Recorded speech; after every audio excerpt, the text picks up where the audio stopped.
जो हम कहते हैं धर्म का उत्थान हो और अधर्म का नाश हो, उसके बाद हम कहते हैं कि इस्लाम एक धर्म है।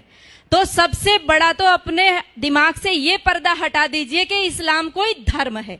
ये बिल्कुल शुद्ध एक राजनैतिक आंदोलन है जो कि अरब से चला है और पूरे उसमें घूम रहा है। वो राजनीतिक सत्ता को प्राप्त करने के लिए कुछ भी कर सकते हैं। दूसरी बात मैं आपको ये कहना चाहती हूँ, देखिए हर मुसलमान जो है अपने आप को आदर्श मानता है कि मोहम्मद को, वो अपने आगे मोहम्मद लिखता भी है, तो वो मोहम्मद जैसा बनना चाहता है। मैं आपसे बस ये विनती करती हूँ कि आप एक बार मोहम्मद का चरित्र जरूर पढ़ें। जैसे हम रामायण को पढ़ाने के लिए कहते हैं ना, वैसे आप सबसे विनती है कुरान को पढ़िए और मोहम्मद के चरित्र को पढ़िए। ये पढ़ना बहुत जरूरी हो गया है। राम को पढ़िए और उसको पढ़िए। लोगों को प्रेरणा कीजिए कि कुरान जरूर पढ़ें। अपने बच्चों को अरबी सिखाइए। उनके लेटर, मैं नजीबाबाद से आ रही हूँ, लगातार अरबी में लिखा हुआ है, समझ ही नहीं आता क्या लिखा हुआ है, क्या इसमें पढ़ाया जा रहा है। जिस देश में 3 लाख से ज्यादा मदरसे चल रहे हो, जिस देश में 2 लाख से ज्यादा मस्जिदें विद्यमान हो, उनमें तैयारी क्या हो रही है। दिन रात बोल रहे ला इलाहा इल्लल्लाह, 5 बार बोलते हैं, 5 बार नमाज पढ़ी जाती है और शुरुआत इसी से करते हैं कि कोई नहीं है, ला माने नहीं है कोई भी अल्लाह के जैसा, और मोहम्मदुर रसूलुल्लाह अर्थात मोहम्मद ही उस अल्लाह का रसूल है। इन 2 के अलावा और किसी को हम पूजेंगे नहीं, मानेंगे नहीं। अब ये बता दो, जिस व्यक्ति को 5 बार लगातार यही बताया जा रहा हो, दिन में 5 बार जब बताया जाता हो, तो उसकी मेंटलिटी क्या बनेगी। वो सीधे आपके ऊपर तलवार लेकर के खड़ा होगा। और ये केवल, ये तो अजान है, नमाज अलग होती है। ये अजान है, आओ आओ अपनी नींद को छोड़ करके आओ, बैठो यहाँ। उसके बाद एक मौलवी बोलता है, एक मौलवी के इशारे पर सब झुकते हैं, खड़े होते हैं। उसके बाद वो वहां पर आयतों का पाठ होता है, और आयतें हम क्या समझते हैं, जैसे हम मंदिर में घंटा बजाए आते हैं, वैसे उनकी नमाजें चल रही हैं। बिल्कुल गलत सोच है। वो नमाज इसीलिए पढ़ रहा है कि हमारा विनाश करना है। अगर हमारा विनाश करने के लिए कोई व्यक्ति दिन में 5 बार तैयारी करता हो और हर पड़ोसी तैयारी कर रहा हो 5 बार, और हमारी नींद ना खुले, तो याद रखो कि हमने अपना रिमोट कंट्रोल उनके हाथों में दे दिया है। उनको प्रॉब्लम हमारी गाय से नहीं है, उनको प्रॉब्लम हमारी माताओं बहनों से भी नहीं है, उनको प्रॉब्लम है केवल हमारे अस्तित्व से। जब तक एक भी हिंदू बचा हुआ है, तब तक उनको प्रॉब्लम है। उनको तब तक लगातार जिहाद करने के लिए कहा गया है, और लगातार हमारी माताओं बहनों के साथ अत्याचार दुराचार करने के लिए कहा गया है। कोई पढ़ करके तो देखे उनके, वो रोजा किस लिए रखते हैं, कोई पढ़े रोजा किस लिए रखा जाता है। रोजा कोई नवरात्रों जैसा व्रत नहीं है, कोई नवरात्रों जैसा व्रत नहीं। आज हम रोजे को नवरात्रे के साथ जोड़ रहे हैं। हम नवरात्रों में अपनी माँ दुर्गा की कल्पना करते हैं, उसको जीवन में उतारने की कोशिश करते हैं। जितनी मोहम्मद ने लड़ाई लड़ी थी, सारी रोजे के टाइम में लड़ी थी, और सारी की सारी तैयारी करने के रोजा इसलिए रखा जाता है कि आप लड़ाई लड़ोगे, जंग लड़ोगे तो भूखा रहना पड़ेगा। अब उस भूख प्यास को आप कैसे सहन करोगे। आप रोजे का असली शब्द ढूंढ करके लाइए। उनके अरबी कोश में सोम शब्द है, जिसका अर्थ है घोड़ों को भी हफाना, अर्थात घोड़े भी तैयार करना और खुद अपने शरीर को मजबूत करना।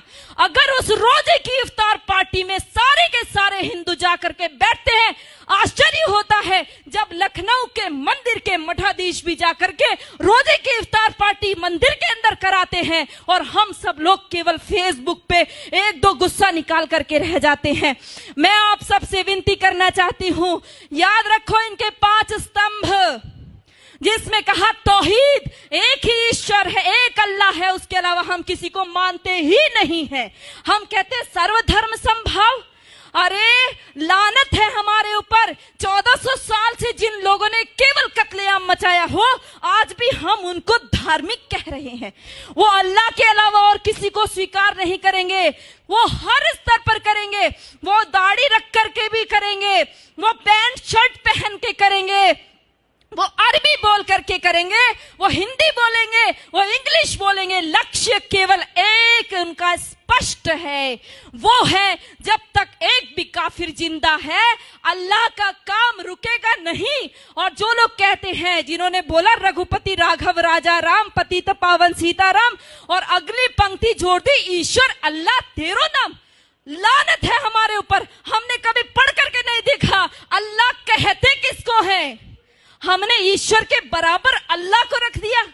अरे हमारा ईश्वर दयालु है, कृपा करता है, परंतु अल्लाह का आदेश है। कहां पढ़ोगे?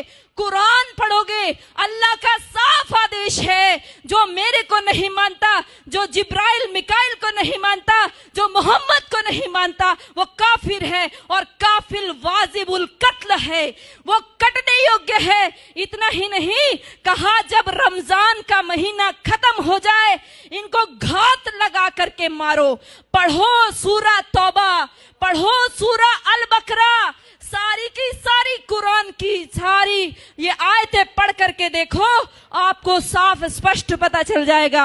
हम सोचते हैं कि उनकी हज यात्रा, हम सोचते हैं उनकी हज यात्रा हमारी अमरनाथ यात्रा जैसी है। अरे पढ़ो भाइयों, यदि उनकी हज यात्रा हमारी अमरनाथ जैसी होती तो वहां पर सब लोग जा सकते थे, केवल मुसलमान ही क्यों जाते हैं? आज उनके ऊपर वो वहां से हमारे भाई पैसा भेजते हैं और वहां से वो अपनी सभ्यता को भेजते हैं। उनको कोई एम्बेसी में राजदूत भेजने की आवश्यकता नहीं है कि भारत में आप हमारे अरबी कल्चर का प्रचार कीजिए। ये सारे बढ़ाए हुए दाढ़ी, ये सारे ऊंचा पजामा और नीचा कुर्ता पहन करके सारे वहां से सीख करके आते हैं और अपने आप यहाँ पर आकर के सिखाते हैं। याद रखो, मिटेगा ये धर्म और आबरू भी जाएगी, तुम्हारे नाम से दुनिया को शर्म आएगी। यदि आज नहीं जागे तो कोई हमारे बचाने वाला नहीं है। ये नमाज खिलाफत का मिनी ट्रायल है। ये नमाज इसलिए कहता है कि एक खलीफा बैठाएंगे और उसका राज चलेगा। ये पहले भी हमारा देश आजादी के लिए जूझ रहा था और सारा मुस्लिम जगत खलीफा के लिए जूझ रहा था। इतिहास पढ़ करके देखो, मालाबार में जो युद्ध हुआ, हमारे लोग जो मारे गए, वहां की महिलाओं के साथ, क्योंकि खिलाफत आंदोलन फेल हो गया। टर्की में खलीफा था, उसकी खलीफाई चली गई, खलीफा छोड़ करके इंग्लैंड भाग गया। वहां से इनको गुस्सा आया, आक्रोश हमारे हिंदू माताओं बहनों के ऊपर निकाला। वो जो लेडी रीडिंग को पत्र लिखा था हमारी हिंदू महिलाओं ने, कभी पढ़कर देखो, उन्होंने लिखा हमारी कितनी दुर्दशा हुई है। हमारे सामने हमारे बच्चों को, दूध मुहे बच्चों को भाले की नोक पर उछाल करके ऊपर टांग दिया गया। हमारी बेटियों माताओं के साथ में बलात्कार हुए। एक एक माता का बलात्कार करने के लिए 10-10 जिहादी थे और वो 10-10 जिहादी के बीच में फंसी हुई महिला ये सोच रही थी किसके लिए दुख मनाऊं, अपने बेटे के लिए या मेरे शरीर के लिए, किसके लिए रोएंगे। दर्द को भी दर्द आएगा, वो ऐसी भयंकर स्थिति है। और ये केवल एक आकस्मिक घटनाएं नहीं है, ये सब ऊपर से सिखाया हुआ है। भाइयों, आप सब लोग जो फेसबुक पे इसको रिकॉर्ड कर रहे हैं या अपने मोबाइल में रिकॉर्ड कर रहे हैं, ये मोबाइल में रिकॉर्ड करने की चीज नहीं है, दिल में रिकॉर्ड कीजिए। इसको अपनी बहनों को, माताओं, बेटियों, बच्चों को बताइए। नीति कृष्ण कहता है, नीति का अवलंब ले पहचान शत्रु प्रहार को।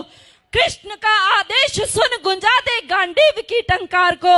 ऐ पार्थ चादर तान कर सोता रहेगा कब तलक, तू उठ जरा निज शौर्य का परिचय करा संसार को। तो उठ जरा निज शौर्य का परिचय करा। धन्यवाद।